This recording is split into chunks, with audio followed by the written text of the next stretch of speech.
Doctor Baba Saheb Ambedkar જન્મ જયંતિ પર બાબા સાહેબની પ્રતિમા પર પુષ્પાંજલિ અર્પણ કરવા માટે ધાનેરા તાલુકાના રાજકીય આગેવાન સાથે સેવાભાવી સંસ્થાના વડા સહિત દલિત સમાજ મોટા પ્રમાણમાં હાજર રહી બાબા સાહેબના જય જયકાર સાથે આજે જન્મદિવસની ભવ્ય ઉજવણી કરી હતી।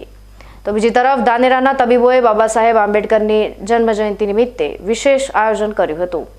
રાષ્ટ્રીય સ્વયંસેવક સંઘ પ્રેરિત ડોક્ટર હેન્ડગોવર જન્મ શતાબ્દી સેવા સમિતિ દ્વારા ધાનેરા ખાતે આજે નિઃશુલ્ક મેડિકલ કેમ્પનું આયોજન કરાયું હતું। ધાનેરાની બિલવાસ પ્રાથમિક શાળા ખાતે નિદાન કેમ્પ યોજાયો હતો, જેમાં અલગ અલગ વિભાગના તબીબોએ સેવા આપી હતી। બાળ રોગ નિષ્ણાંત, સ્ત્રી રોગ નિષ્ણાંત, જનરલ સર્જન સહિત લોહીની ચકાસણી, ડાયાબિટીસની તપાસ સહિતના વિભાગો ઊભા કરવામાં આવ્યા હતા। ધાનેરાની બિલવાસ પ્રાથમિક શાળા મધ્યમ વર્ગના પરિવારો રહેતા વિસ્તારમાં શાળા આવેલી છે, જેથી કરીને આજનો નિદાન કેમ્પ સાચા અર્થમાં સફળ થયો છે। ગરીબ પરિવારોને ઘર આંગણે આરોગ્યલક્ષી સેવા મળી રહી છે।